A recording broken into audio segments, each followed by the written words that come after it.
ଏହି ଜଗତରେ ଦୁଇ ପ୍ରକାର ଲୋକ ଅଛନ୍ତି। ଗୋଟିଏ ଦଳର ଲୋକ ଆମକୁ ପୂର୍ଣ୍ଣ କରିବେ, ଉତ୍ସାହ ଦେବେ, ଆମକୁ ଆଗକୁ ବଢ଼ାଇବାରେ ସାହାଯ୍ୟ କରିବେ। କିନ୍ତୁ ଅନ୍ୟ ଏକ ଦଳ ଆମଠାରୁ ସବୁ କିଛି ଟାଣି ନେବେ, ଆମକୁ ନିରାଶ ଆଡ଼କୁ ଠେଲି ଦେବେ।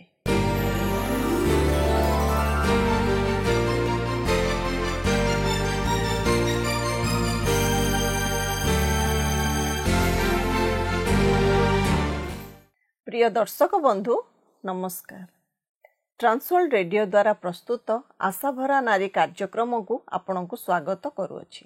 आशा करू आपण एही कार्यक्रम द्वारा निश्चित उपकृत हेउथिबे और आत्मिक जीवन रे वृद्धि पाउथिबे। आपणक मनरे जदि किछि प्रश्न अबा प्रार्थना अनुरोध थाए लेखि जणाइले आमे खुशी हेबु।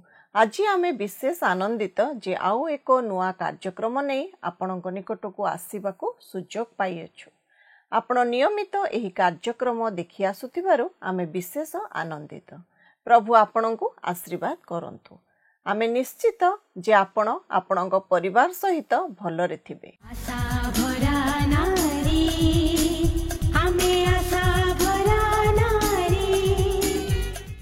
प्रिय बंधु आपण माने किपरि अछंती? आपण निश्चय आनंद और खुशी थिबे नुहे कि? आपण चिंतित, भारग्रस्त अबा निराश अटंती कि? आमे किछि समय एही आशा भरा नारी कार्यक्रम रे आलोचना करिबा कि आजिर कार्यक्रम रे आम सहित अछंती भौणी बिंदु। भौणी बिंदु नमस्कार। इलेन दीदी नमस्कार। आज आम एक गुरुत्वपूर्ण प्रसंग उपरे अध्ययन और आलोचना करने को जाऊचु, जहाँ आम प्रत्येक निमंते आवश्यक ताहा कौन जानती। आज आम आत्मिक विश्राम उपरे आलोचना करिबा।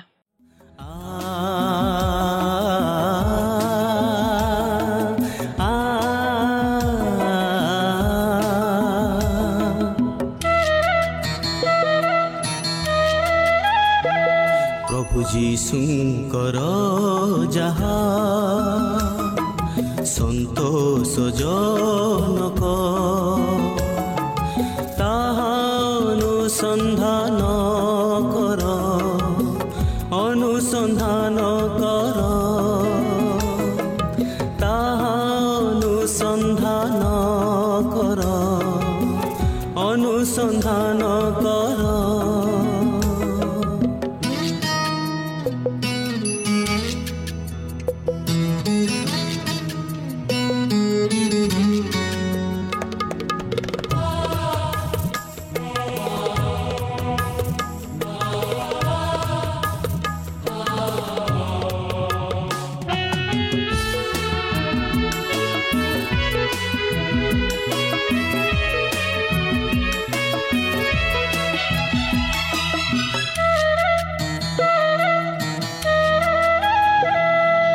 पवित्रतार सौंदर्ये विभूषित हुआ,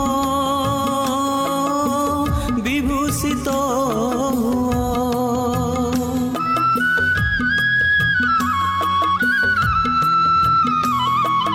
पवित्रतार सौंदर्ये विभूषित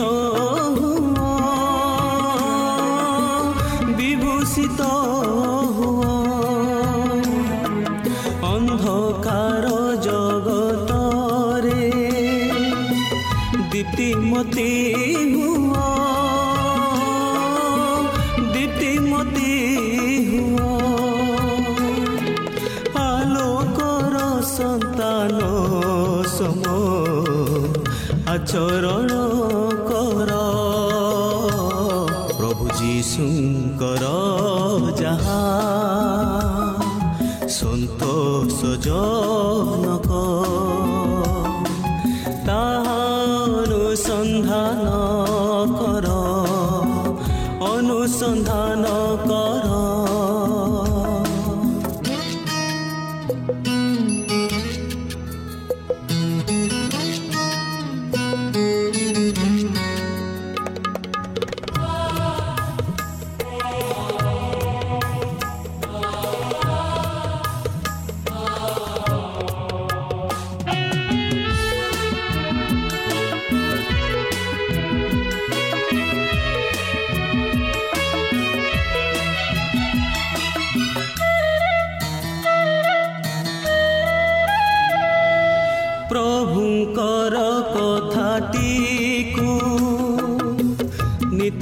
କହି ଯାଅ ନୀତି କହି ଯାଅ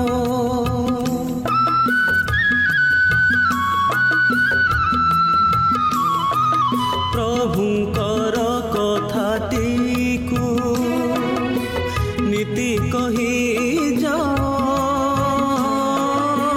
ନୀତି କହି ଯାଅ ଅସାର ପଥରେ ଭୁଲି ନିଜକୁ ନ ଯାଅ ନିଜକୁ ନ ଯାଅ ସୁସମାଚାରର ବୀଜ ନୀତି ବୁଣି ଯାଅ ପ୍ରଭୁ ଯୀଶୁଙ୍କର ଯାହା ସନ୍ତୋଷଜନକ ତାହା ଅନୁସନ୍ଧାନ କର ଅନୁସନ୍ଧାନ କର ତାହା ଅନୁସନ୍ଧାନ କର ଅନୁସନ୍ଧାନ କର ତାହା ଅନୁସନ୍ଧାନ କର ଅନୁସନ୍ଧାନ କର।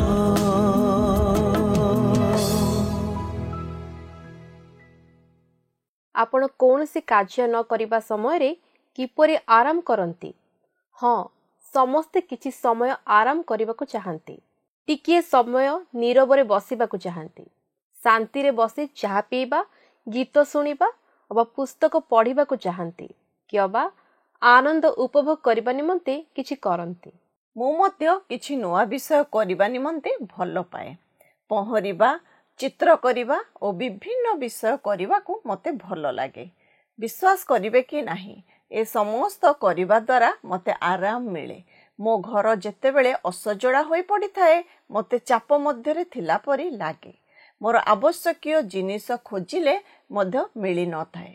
ତେଣୁ ଘରକୁ ସଫା କରିବା ଓ ସବୁ ଜିନିଷ ଠିକ୍ ସ୍ଥାନରେ ରଖିବା ମୋତେ ଚାପରୁ ରକ୍ଷା କରେ। ମୁଁ ନିଶ୍ଚିତ ଯେ ଆମ ଦର୍ଶକ ବନ୍ଧୁମାନେ ଆରାମଦାୟକ ବିଷୟ ମଧ୍ୟ ଚିନ୍ତା କରୁଥିବେ। ଆମେ ସମସ୍ତେ ଭିନ୍ନ ଭିନ୍ନ ଅଟୁ। ଆମକୁ ବିଭିନ୍ନ ବିଷୟ ଆରାମ ଦେଇଥାଏ। ଆମ କାର୍ଯ୍ୟ ସହିତ ବିଶ୍ରାମ ବିଷୟରେ ମଧ୍ୟ ଆମକୁ ଚିନ୍ତା କରିବାକୁ ହେବ। ଯେଉଁ ସମସ୍ତ କାର୍ଯ୍ୟ ଆମେ କରିବାକୁ ଭଲ ପାଉ, ତାହା କରିବା ଦ୍ୱାରା ଆରାମ ମିଳିଥାଏ, ନୁହେଁ କି? ଆପଣ କେବେ ଲକ୍ଷ୍ୟ କରିଛନ୍ତି କି ଚାପ କିପରି ଆମ ଶରୀରରେ ପ୍ରଭାବ ପକାଇଥାଏ? ଆମେ ଯେତେବେଳେ ଚାପ ମଧ୍ୟରେ ରହୁ, ଆମେ ନିଜକୁ ବାନ୍ଧି ହେଲା ପରି ମନେ କରୁ। ବେଳେବେଳେ ଛାତିରେ ଯନ୍ତ୍ରଣା ଅନୁଭବ କରୁ, ଆଉ ବେକ ଓ କାନ୍ଧରେ ଯନ୍ତ୍ରଣା ହୁଏ। ମୁଣ୍ଡ ବ୍ୟଥା, ଏପରିକି ନିଦ ମଧ୍ୟ ହୁଏ ନାହିଁ। ଚାପ ଆମ ସମସ୍ତଙ୍କୁ ବିଭିନ୍ନ ପ୍ରକାରେ ପ୍ରଭାବ ପକାଇଥାଏ। ଆମେ ଯଦି ଅନେକ ସମୟ ଧରି ଅତ୍ୟନ୍ତ ଚାପ ମଧ୍ୟରେ ରହୁ, ଆମେ ଶାରୀରିକ ଭାବେ କ୍ଳାନ୍ତ ହୋଇପଡ଼ୁ, ଏପରିକି ଆମେ ଅସୁସ୍ଥ ହୋଇପଡ଼ୁ। ଯଦି ଆମେ ଆମ ଶରୀରକୁ ବିଶ୍ରାମ ଦେଉ, ଆମେ ସ୍ୱାସ୍ଥ୍ୟବାନ ରହୁ। ଆମେ ଆରାମ କଲା ପରେ ଠିକ୍ ଭାବେ ଶୋଇପାରିଥାଉ। ଆମ କାମରେ ମନ ଦେଉ। ଆମ ଚତୁର୍ଦିଗରେ କ'ଣ ଘଟୁଛି ଜାଣିପାରିଥାଉ। ଆମ ଶାରୀରିକ ଯନ୍ତ୍ରଣାରୁ ମଧ୍ୟ ଆମକୁ ଟିକିଏ ଆଶ୍ୱସ୍ତି ମିଳେ। ଔଷଧ ପରି ଏଥିରେ କୌଣସି ପାର୍ଶ୍ୱ ପ୍ରତିକ୍ରିୟା ନଥାଏ। ତେଣୁ ଏ ବିଷୟ ଆମ ଜୀବନରେ ଅଭ୍ୟାସ କରିବା ଆବଶ୍ୟକ। ଆପଣ କେବେ ଅନୁଭବ କରିଛନ୍ତି କି ଆପଣଙ୍କ ଚିନ୍ତାର ବିଷୟ ଆପଣଙ୍କ ମସ୍ତିଷ୍କରେ ଘୁରି ବୁଲୁଥିବା? ଆପଣ କିଛି ଚିନ୍ତା କଲାବେଳେ ଅନ୍ୟ କିଛି କରିପାରନ୍ତି ନାହିଁ। ଅନ୍ୟ କାମ କରିବାରେ ବାଧା ଦିଏ। ଏଥିରୁ ଆମେ ଜାଣୁ ଯେ ଆମକୁ ବିଶ୍ରାମର ଆବଶ୍ୟକ। ଆପଣ ଠିକ୍ କହିଲେ। ବିଶ୍ରାମ ଆମକୁ ଅନେକ ବିଷୟରେ ସାହାଯ୍ୟ କରେ। ଏଲେନ୍ ଦିଦି, ଚିନ୍ତା ମଧ୍ୟ ଆମ ନିମନ୍ତେ ଉପକାରୀ ଯଦି ଆମେ ସମସ୍ୟାର ସମାଧାନ କରିପାରୁ। ଯେପରିକି ମା ତାର ଜନ୍ମ ହୋଇଥିବା ଛୋଟ ଛୁଆ ବିଷୟରେ ଚିନ୍ତା କରେ ଓ ତାର ଯତ୍ନ ନିଏ, ତା ଉପରେ ସବୁବେଳେ ଦୃଷ୍ଟି ରଖେ। ଯେତେବେଳେ ଛୋଟ ଶିଶୁ ବଡ଼ ହୋଇଯାଏ, ଚିନ୍ତା କରିବାକୁ ପଡ଼ିନଥାଏ। ହଁ, ବେଳେ ବେଳେ ଆମେ ଆମ ଚିନ୍ତାକୁ ଆମ ମୁଣ୍ଡ ଚାରିପଟ ବୁଲିବାକୁ ଛାଡ଼ି ଦେଉ। ଆମ ସମସ୍ୟାର କୌଣସି ସମାଧାନ କରିପାରି ନଥାଉ। ଆପଣ ଜାଣନ୍ତି କି ଜଣେ ମହାନ ବ୍ୟକ୍ତି ଚିନ୍ତା ବିଷୟରେ କ'ଣ କହିଥିଲେ? ସେ ଆଉ କେହି ନୁହନ୍ତି, ଆମ ପ୍ରଭୁ ଯୀଶୁ। ପ୍ରଭୁ ଯୀଶୁ ଯେତେବେଳେ ଜଗତରେ ଥିଲେ, ସେ ଲୋକମାନଙ୍କୁ କହୁଥିଲେ କିପରି ଚିନ୍ତା ଶୂନ୍ୟ ଜୀବନ କାଟିବ। ଆପଣ ସେ ବିଷୟରେ ଶୁଣିବାକୁ ଚାହିଁବେ କି? एथि निमंते मु तुम्भमानंकु कहुअछि कौन खाइब बा कौन पीब एपरि भाले तुम्भमानंक जीवन निमंते कि अबा कौन पिंधिब एपरि भाले तुम्भमानंक शरीर निमंते मध्य चिंता कर नाही। भक्ष्य अपेक्षा जीवन और वस्त्र अपेक्षा शरीर के श्रेष्ठ नुहे।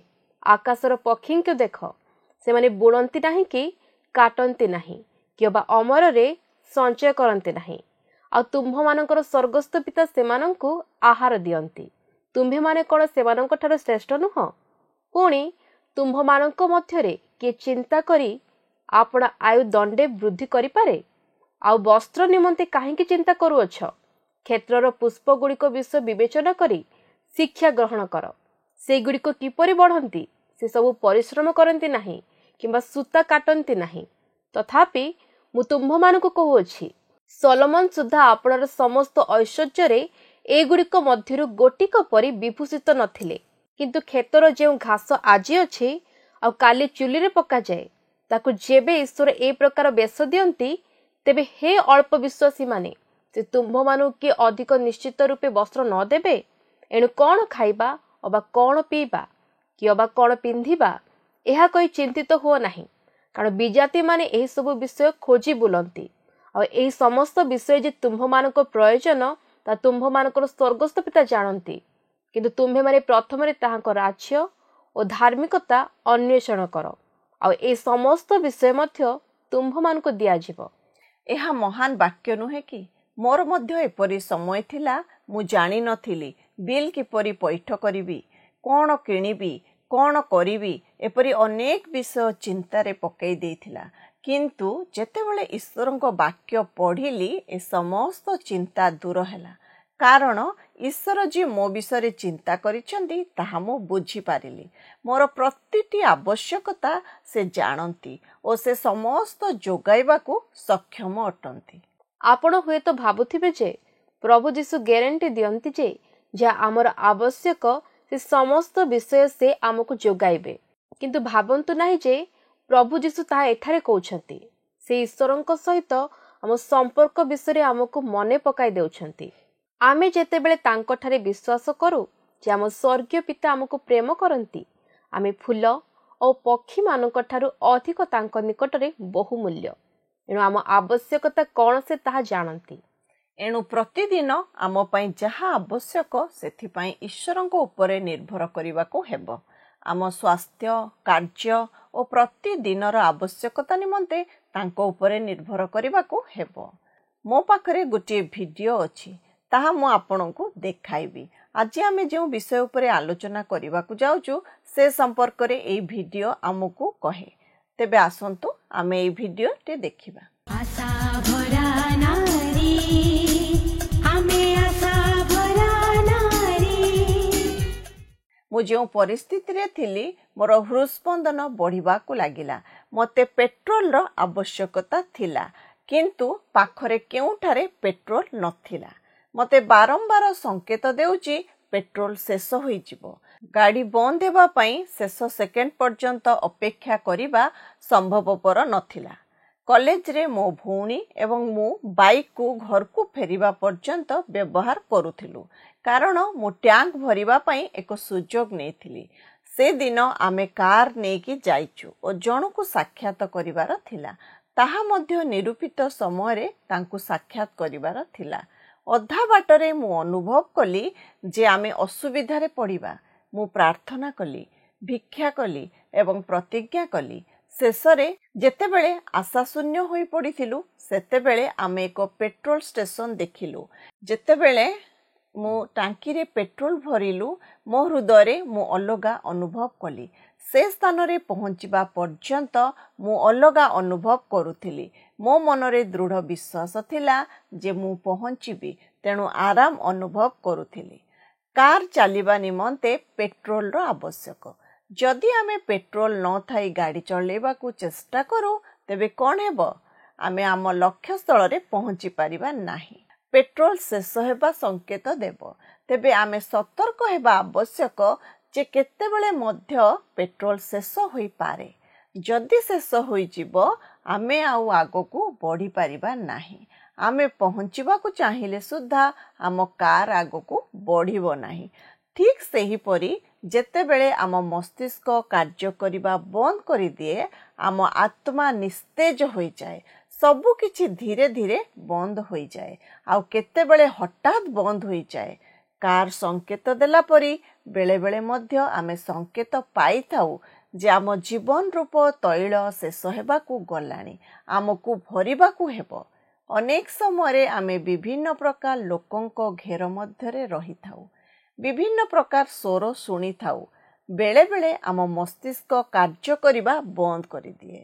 କାର୍ ଯେତେ ଦ୍ରୁତ ଗତିରେ ଆପଣ ଚଳାଇବେ ସେତିକି ତେଲ ଶେଷ ହେବ। ତେଣୁ ଆମକୁ ସତର୍କ ହେବା ଆବଶ୍ୟକ। ପୁଣି ଥରେ କାର୍ଯ୍ୟକ୍ରମ ମଧ୍ୟକୁ ଯିବା। ହୁଏତ ଏହି ଭିଡ଼ିଓ ସହିତ ଆପଣଙ୍କ ସମ୍ପର୍କ ଥିବ। ଆମେ ଯେତେବେଳେ ନିଜକୁ ଶୂନ୍ୟ ମନେ କରୁ, ଦିନ ଆମକୁ ଛୋଟ ପରି ମନେ ହୁଏ। ସେତେବେଳେ ଯିଏ ଆମକୁ ପୂର୍ଣ୍ଣ କରିପାରନ୍ତି, ସେ ପ୍ରଭୁ ଯୀଶୁଙ୍କ ନିକଟକୁ ଆସିବା ଦ୍ୱାରା ସେ ଆମକୁ ପୂର୍ଣ୍ଣ କରିପାରିବେ।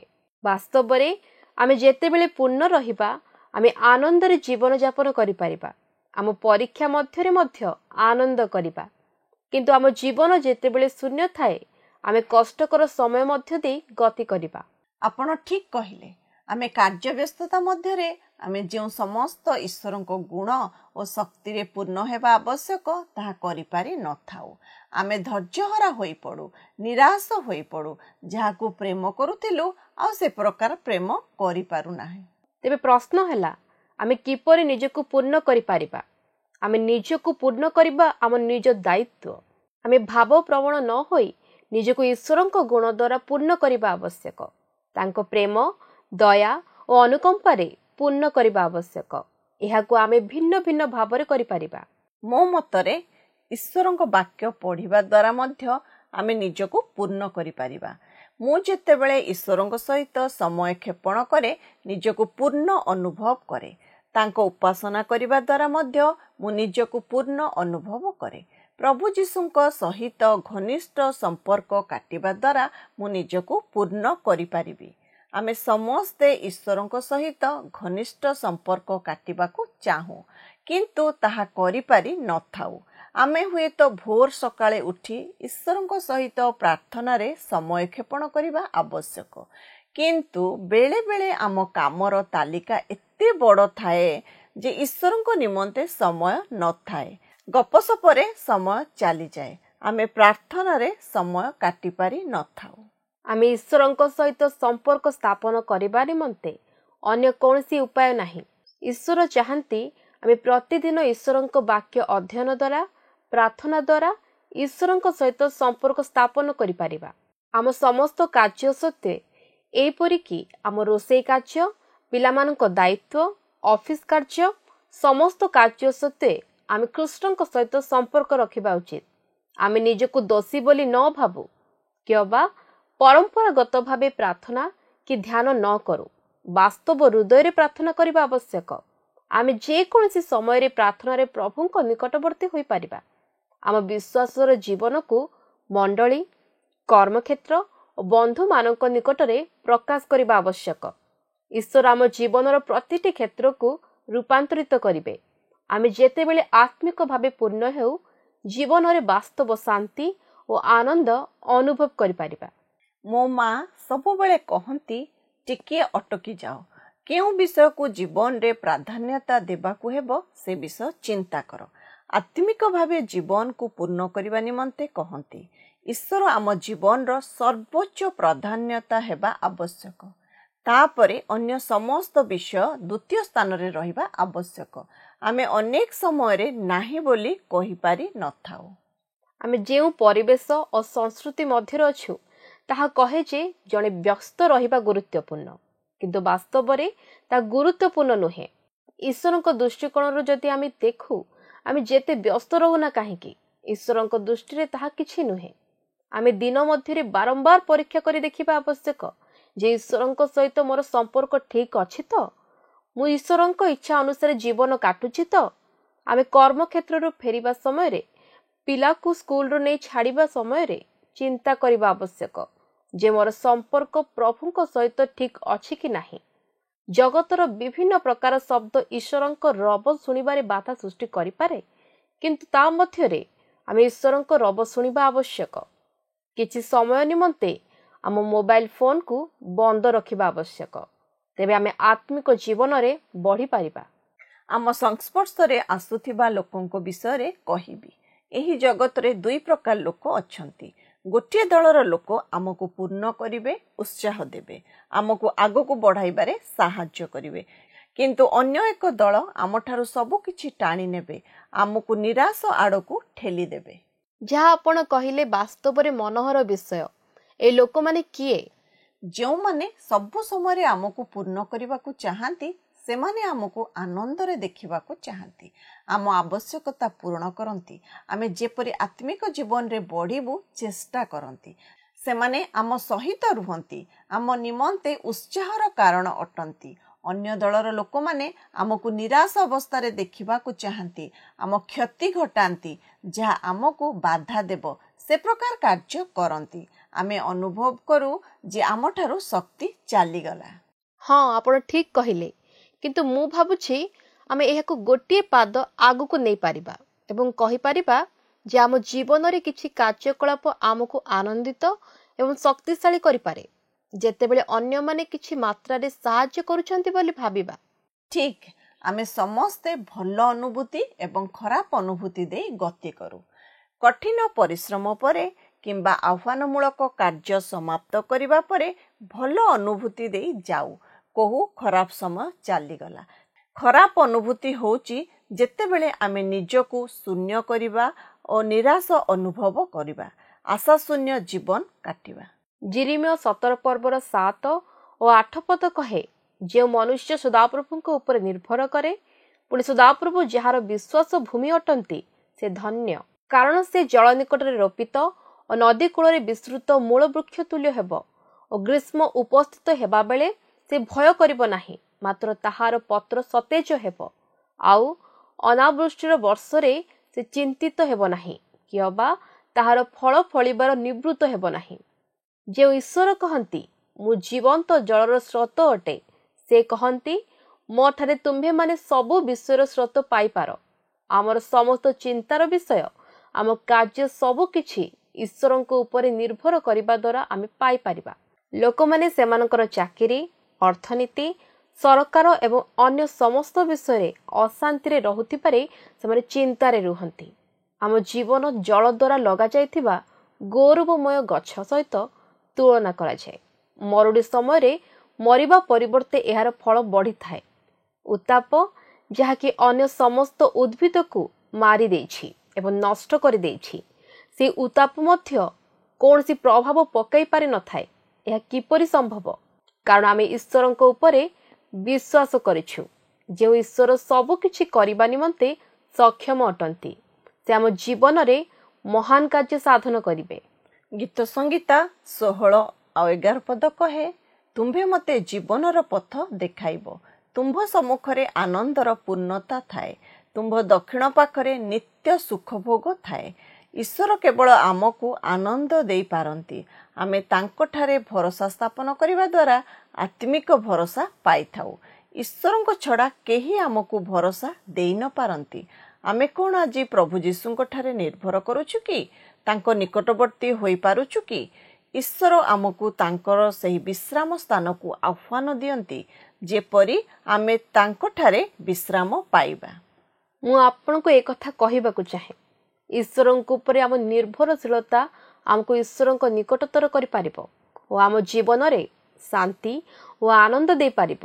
ତେବେ ଆମେ ତାଙ୍କ ଉପରେ ନିର୍ଭର ରଖି ଜୀବନ କାଟିବା ଦ୍ୱାରା ଜୀବନରେ ଶାନ୍ତି ଓ ଆନନ୍ଦ ଲାଭ କରିବା, ପୁଣି ଆତ୍ମିକ ଜୀବନରେ ବିଶ୍ରାମ ପାଇବା। ତେବେ ଆସନ୍ତୁ ପ୍ରାର୍ଥନାରେ ପ୍ରଭୁଙ୍କ ନିକଟବର୍ତ୍ତୀ ହେବା। आशा भरा नारी, आमे आशा भरा नारी। ପ୍ରାର୍ଥନା କରିବା। ପ୍ରିୟ ପ୍ରଭୁ ଯୀଶୁ, ତୁମକୁ ଧନ୍ୟବାଦ ଦେଉଛୁ।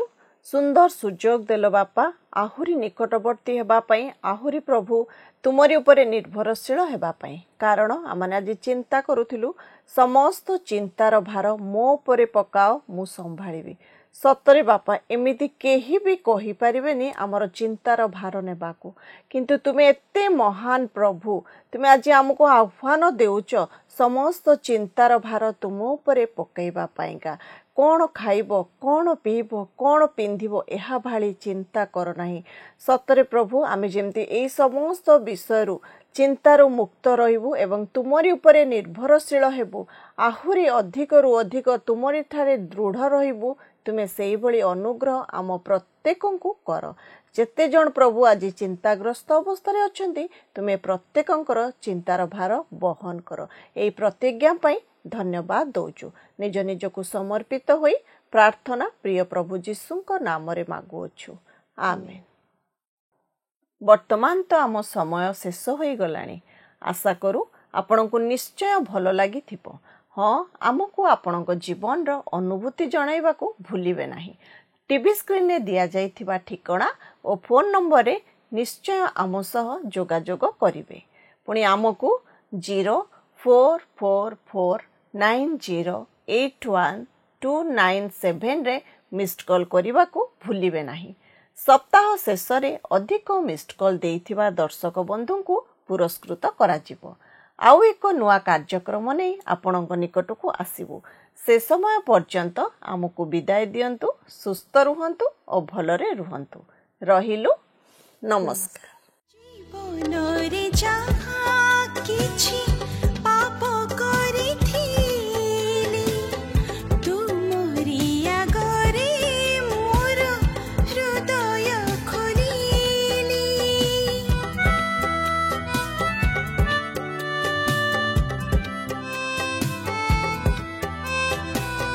ଜୀବନରେ ଯାହା କିଛି ପାପ କରିଥିଲି, ତୁମରି ଆଗରେ ମୋର ହୃଦୟ ଖୋଲିଲି।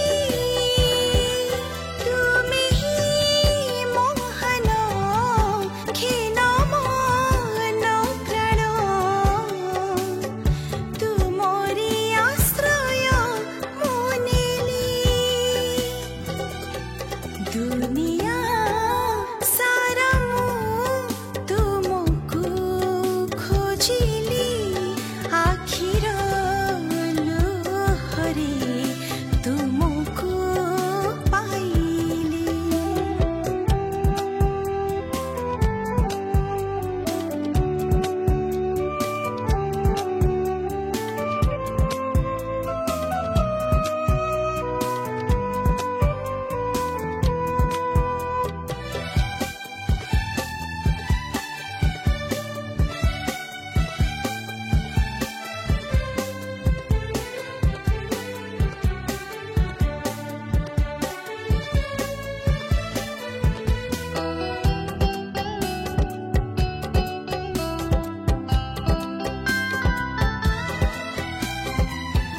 ମୋ ଆଖିର ଯେତେ ଲୁହ ଝରି ଯାଉ ଆଜି, ଅନ୍ତରେ ମୁଁ ତୁମକୁ ଯେ ପାଇଅଛି ଖୋଜି।